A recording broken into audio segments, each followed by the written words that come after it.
बबलू एक शहरी लड़का था। वो गर्मियों की छुट्टियों में अपनी नानी के गांव जाया करता था।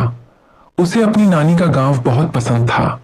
इस बार बबलू गर्मी की छुट्टियों में अपनी नानी के गांव जाने की तैयारी करने लगता है। खूब सारे नए नए कपड़े ले जाता हूँ, सारी छुट्टियाँ वहीं रहकर आऊंगा। नानी के गांव पहुंचते ही उसकी नानी खुशी से झूम उठती है और उसे जोर से गले लगा लेती है। मेरा बच्चा, मेरा लाडला पोता कितना बड़ा हो गया है।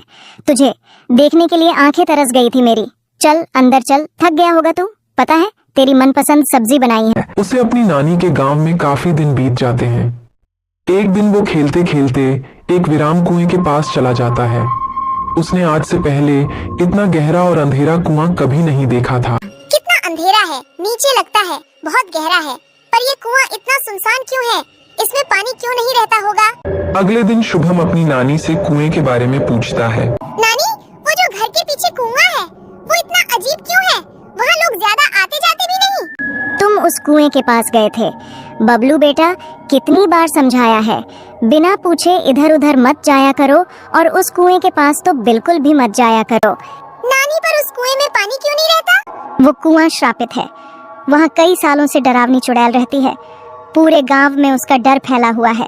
सब गांव वाले उस श्रापित कुएं के पास जाने से डरते हैं। अच्छा, क्या किया उस चुड़ैल ने? अरे वो रात को लोगों के बच्चे चुरा कर कुएं पर रख देती है और अलग अलग तरीके से गांव वालों को परेशान करती है। तो मत जाना उस कुएं के पास। बबलू पूरी रात उस श्रापित कुएं के बारे में सोचता रहता है। अगले दिन वो अपने दोस्तों के साथ खेल रहा होता है तो उसके दोस्त उसे बताते हैं। बबलू, तुम्हें पता है उस श्रापित कुएं के बारे में? हाँ, थोड़ा बहुत पता है। नानी ने वहाँ जाने से मना किया है। लोग कहते हैं कि वहाँ चुड़ैल रहती है, बहुत डरावनी चुड़ैल। हाँ, मेरे पापा ने तो देखी भी है। वो अमावस्या की रात को पूरे गांव में घूमती है। उस रात कोई बाहर नहीं निकलता। बबलू कुछ नहीं कहता, पर उसके मन में कई सवाल चल रहे होते हैं। वो कुएं के बारे में और भी जानना चाहता था, पर नानी ने उसे वहां जाने से मना किया था। रात को जब नानी और बाकी लोग सो जाते हैं तो बबलू चुपके से घर से बाहर निकल जाता है और कुएं के पास चला जाता है। बबलू कुएं के अंदर झांकता है। उसे अंधेरे के कारण कुछ नजर नहीं आता। अचानक से बबलू धड़ाम से कुएं के अंदर गिर जाता है और बेहोश हो जाता है। काफी देर बाद जब उसे होश आया तो उसने देखा कि उसके आगे बाल खोले लंबे नाखूनों वाली एक औरत बैठी है। बबलू बहुत डर जाता है और कांपती हुई आवाज में कहता है, कौन हो तुम? मुझे जाने दो, मुझसे गलती हो गई, मुझे जाने दो। डरावनी औरत का जवाब आता है, मैं प्रभा कई सालों से इस कुएं में कैद हूँ। कई सालों से इसी आशा में हूँ कि आखिर कोई तो होगा जो मुझे इस कैद से आजाद कराएगा और इंसाफ दिलाएगा। कैसा इंसाफ? सालों पहले की बात है। मैं भी एक आम इंसान थी, पर मेरा पति मुझे दहेज के लिए रोज सुनाई करता था। वो शराब पीकर आता और मुझ पर जुल्म करता। मैंने जब इसके खिलाफ आवाज उठानी चाहिए तो उसने मेरी हत्या कर दी और मेरी लाश इस कुएं में फेंक दी। तब से लेकर आज तक मैं रोज लोगों से रो रो कर इंसाफ की भीख मांगती हूँ, पर लोग मुझे एक श्राप समझते हैं, मुझसे डरते हैं। तुमने कभी किसी से कहा क्यों नहीं? तुम्हारे पास तो शक्तियाँ हैं ना, तो तुम अपने पति की सच्चाई सामने ला सकती हो। हाँ, पर लोग मेरी बात ही नहीं सुनना चाहते। वो मुझसे डरते हैं। सब सोचते हैं कि मैं बहुत बुरी हूँ। अगर तुम अच्छी हो तो गांव में इतने हादसे क्यों होते हैं? वो सब कौन कर रहा है? शायद गांव में कोई दूसरी चुड़ैल है जो मुझे बदनाम करना चाहती है। हो सकता है कि ये सब वही कर रही हो। मुझे ज्यादा कुछ नहीं पता। मैं इस कुएं से बाहर नहीं निकल पाती तो उसके बारे में कैसे जान सकती हूँ? तुम चिंता मत करो, मैं जरूर पता लगा लूंगा कि आखिर ये सब कौन कर रहा है। बबलू उसकी दर्द समझता है और मन में उसे इंसाफ दिलाने की ठान लेता है और प्रभा को विश्वास दिलाता है कि वो उसे इंसाफ दिलाएगा। प्रभाव से कुएं से बाहर जाने देती है। बबलू सब गांव वालों को कुएं का रहस्य बताता है, पर कोई भी उसकी बातों पर यकीन नहीं करता। अरे अरे, अब क्या हम इस शहर के आए हुए लड़के की बातों पर यकीन करें? हाँ हाँ, बिल्कुल ठीक कहा।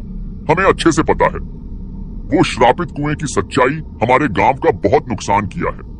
उस चुड़ैल ने अमावस्या के दिन सब लोगों को डराती है। ऐसा कैसे हो सकता है? वो तो लाचार है, वो भला गलत काम क्यों करेगी? अच्छा, तो गांव में ये सब घटनाएं क्यों होती है? कोई जवाब है तुम्हारे पास? गांव वालों की बात सुनकर बबलू और भी मुश्किल में पड़ जाता है। वो सोचता है, जब प्रभा अच्छी चुड़ैल है तो आखिर गांव में नुकसान कौन करवाता है?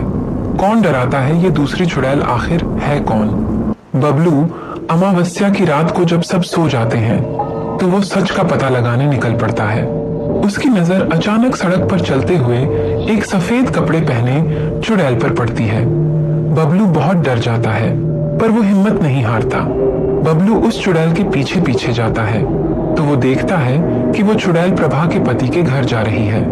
चुड़ैल के घर में घुसते ही बबलू खिड़की के बाहर से देखता है, अंदर से किसी आदमी की आवाज आती है। आज तो गांव वालों का डर डर के बुरा हाल हो जाएगा। गांव के बीच में ये लाल रंग छेड़ के आया हूँ। लोग सोचेंगे कि ये खून है और वो फिर से प्रभा की आत्मा को बुरा भला कहेंगे और पूजा पाठ करके उसकी शक्तियाँ को और भी कम कर देंगे। अच्छा, आज तक गांव में जो भी डरावने हादसे होते थे वो सब ये प्रभा का पति करता है। इसको तो अब मजा चखाना पड़ेगा।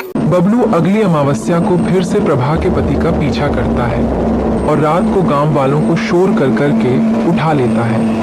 इतने में प्रभा का पति मुकेश पेड़ के पीछे छुप जाता है। सब गांव वाले बबलू की आवाज सुनकर बाहर आ जाते हैं। अरे ओ, बबलू क्या है? तुम आज अमावस्या की रात को बाहर क्या कर रहे हो? ये पूरे गांव में शोर क्यों मचा रखा है? अरे वो चुड़ैल यहीं कहीं होगी। हाँ, चुड़ैल यहीं पर है। मिलना चाहेंगे अपनी चुड़ैल से। बबलू पेड़ के पीछे से मुकेश का हाथ खींच कर लाता है और सभी गांव वाले ये देखकर हैरान हो जाते हैं। ये है चुड़ैल। अच्छा, ये सब इस मुकेश का किया धरा है। अरे तू इतने सालों से हमें धोखा देता आया है। अरे इसे तो गांव के चौराहे में फांसी दे देनी चाहिए। हमारी नाक के नीचे इतने गंदे काम कर रहा था। मुझे माफ कर दीजिए, मुझे जाने दीजिए, मुझे जाने दीजिए। अरे तेरी गलतियों की कोई माफी नहीं। तूने कितने बेकसूर बच्चों के जीवन के साथ खिलवाड़ किया है। यही नहीं, अपनी पत्नी का हत्यारा ये खुद है।